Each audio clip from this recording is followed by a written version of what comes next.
안녕하십니까. 2002 크래시 코스 하이라이트 부분을 발표할 아주대학교 의료정보학과 이동인입니다. 발표 시작하도록 하겠습니다.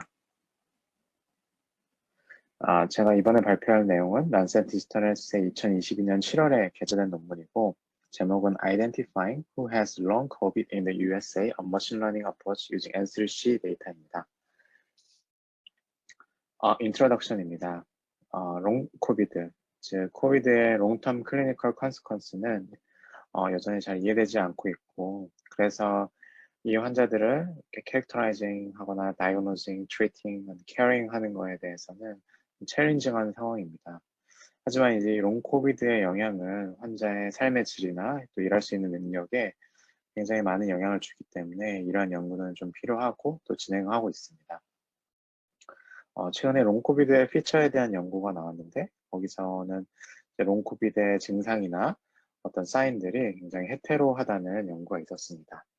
한편 이제 N3C, National COVID Code Collaborative에서는 이러한 롱 코비드의 피처를 퀀티파잉 하기 위해서 데이터 드리븐 솔루션을 제공하고 있습니다.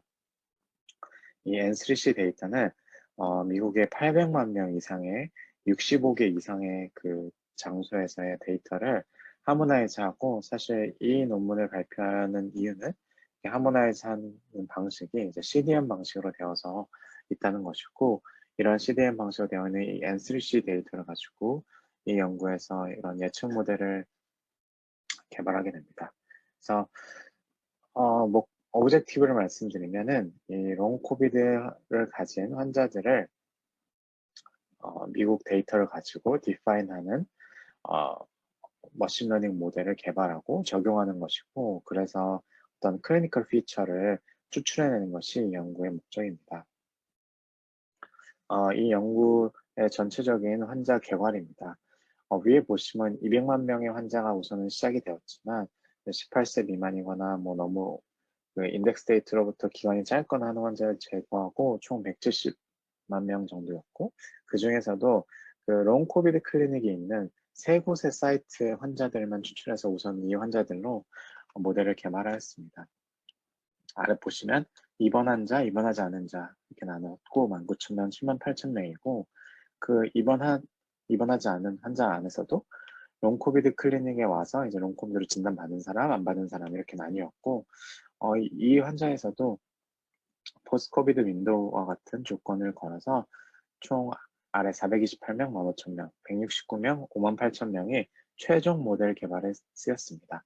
그래서 각각 입원 모델, 입원하지 않은 사람 모델, 그리고 전체 환자 모델, 이렇게 총 3가지 모델을 만들어서 이 연구가 진행이 되었습니다.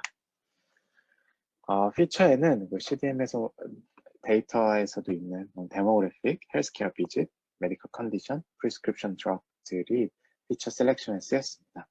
아래는 그런 머신러닝 모델에 인클루전 되는 템포럴 윈도우를 보여주고 있는데요.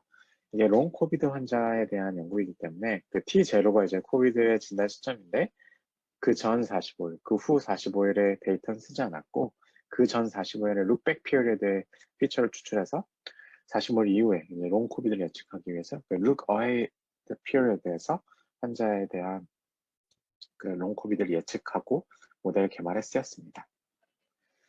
모델링은 아까 말씀드렸던 것처럼 All Patient 또는 Hospitalization Patient, Non-Hospitalization Patient 총 3가지 모델을 만들었고, 이런 타뷸러 데이터의 성능이 좋은 XGBoost를 이 모델에 쓰였습니다. 그러니까 크로스 밸리데이션을 하였고, 퍼포먼스는 AURC, 프리시전, 리콜, 에폰 스코어를 사용하였습니다.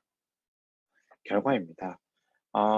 이 각각의 질환 군마다 좀씩 특징이 달랐는데요. 그러니까 롱 코비드 진단받은 사람, 롱 코비드에 진단받지 않은 사람, 그리고 롱 코비드 진단받은 사람에서도 입원한 사람, 입원하지 않은 사람 이렇게 나눴는데, 성별에 대해서는 롱 코비드 환자 중 입원하지 않은 사람 중에 여성이 특히 많았고, 인종에서는 롱 코비드 입원한 사람 중에 입원한 사람에서 블랙 피플이 많았습니다. 그리고 롱 코비드에 입원한 사람들은 좀 당연하게도 코미디티가 굉장히 다른 군보다 많았습니다. 그래서 모델 성능입니다. 각 3가지 군 모델 모두 이제 0.8 이상의 높은 성능을 보였고, 얼 페이션트에서는 0.92 정도의 높은 성능을 보이는 걸 알 수 있었습니다. 이것은 이제 각 모델에서 그런 피처 XGBoost에 나오는 그 피처 임포턴스를 샵 밸류를 이용해서 시각화한 것입니다. 맨 왼쪽부터 보시면은 얼 페이션트 모델에서 포스트 코비드 아웃페이션트 사용이라던가 성별, 코비드 백신 또는 디스미아 같은 진단 또는 증상도 있었고, 그 안에 알부테롤, 덱사메타손, 메토프로롤과 같은 메디케이션도 다 중요한 변수들을 나왔고, 왼쪽 오른쪽이 이제 각각의 그 경향성입니다. 롱코비드가 오른쪽일 때는 많이 생기는 거, 왼쪽일 땐 덜 생기는 거. 오른쪽에 이제 논 하스피탈리제이션에서도 비슷한 경향을 보였고, 오른쪽에 하스피탈라이제이션도 비슷하지만 약간의 피처 임포턴스의 강도나 이런 것들이 좀 달랐습니다. 다음은 앞에 샵밸류와 같은데요. 이제 이걸 오드 레이쇼로 얼마나 정말로 일으키는지를 이제 수치상으로 드러낸 겁니다. 맨 왼쪽에 이제 논 하스피탈리제이션인데 이제 포스트 코비드 아웃페이션트 이용이 4.58배 정도 더 롱 코비드를 일으키는 걸로 나왔고, 디피컬트 브레딩, 에이지, 디스미아 같은 것들이 나타난 걸 보일 수 있습니다. 그 다음에 하스피탈리제이션은 또 옆에 논 하스피탈리제이션과 다르게 비슷한 점도 있지만 아래쪽에 보시면 덱사메타손과 같은 그런 메디케이션을 사용하는 것이 이 하스피탈리제이션, 논 하스피탈리제이션의 차이고, 아마 입원했을 때 아마 더 약자를 썼을 테니까 그런 부분들이 차이가 있을 것 같습니다. 얼 페이션트에서는 이 두 피처들을 좀 합한 모양새가 나오고 있습니다. 다음은 이제 각각의 그런 모델을 가지고 가상의 환자들에 대해서 리스크 칼큘레이터를 보여드리는 시각화 모델입니다. 맨 왼쪽 페이션트 A를 보시면은 이제 빨간색에 해당되는 것들은 이제 리스크를 높이는 변수들이고, 파란색은 리스크를 낮추는 변수들입니다. 보시다와 같이 빨간색이 좀 많죠.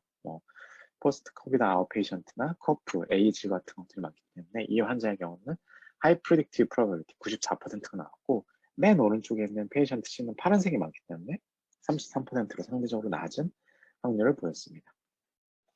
마지막으로 디스커션입니다. 이 연구에서 보시면은 포스트 코비드의 증상들 관련된 치료들이 예측 변수에 많이 나왔습니다. 이런 특징들은 다른 페이션트에서도 다른 연구에서도 좀 보고되고 있고, 이런 환자들에서 지금 실제로 보고되고 있습니다. 그리고 또 롱텀 리스파이러토리 심텀이 다른 이제 리스파이러토리 바이럴 신드롬에서 잘 디스크라이브 되고 있는데 여기서도 잘 보이는 걸 알 수 있었습니다. 그리고 논 리스파이러토리 심텀도 이 모델에서 드러났는데요. 슬립 디스오더, 앵자이티, 체스트 페인과 같은 증상들이 이전에도 보고되고 있고 이 연구에서도 나왔습니다. 그리고 프리익지스팅한 리스크 팩터가 또 중요하게 이 변수에서 나왔는데 크로닉 컨디션이 실제로 좀 연관이 되어 있는 걸로 나왔고, 이전의 연구에서도 나왔습니다. 또 중요한 좀 차이로 보였던 거는 덱사메타손과 같은 약물이 입원한 환자에서 많았는데 그런 것들이 실제로 현실적으로 약물이 치료되고 사용되는 패턴을 좀 보여주는 것 같고요. 커프나 디섬니아 같은 것이 높은 라이클리후드를 보였던 거, 이런 것들이 롱코비드 환자에서 중요하구나 알 수 있었고, 또 코비드 백신도 되게 이 세 모델에서 모두 컨시스턴트하게 나타나서 이런 변수들의 중요성을 알 수 있었습니다. 아웃페이션트, 인페이션트에서 레이트도 되게 중요한 변수로 나왔었습니다.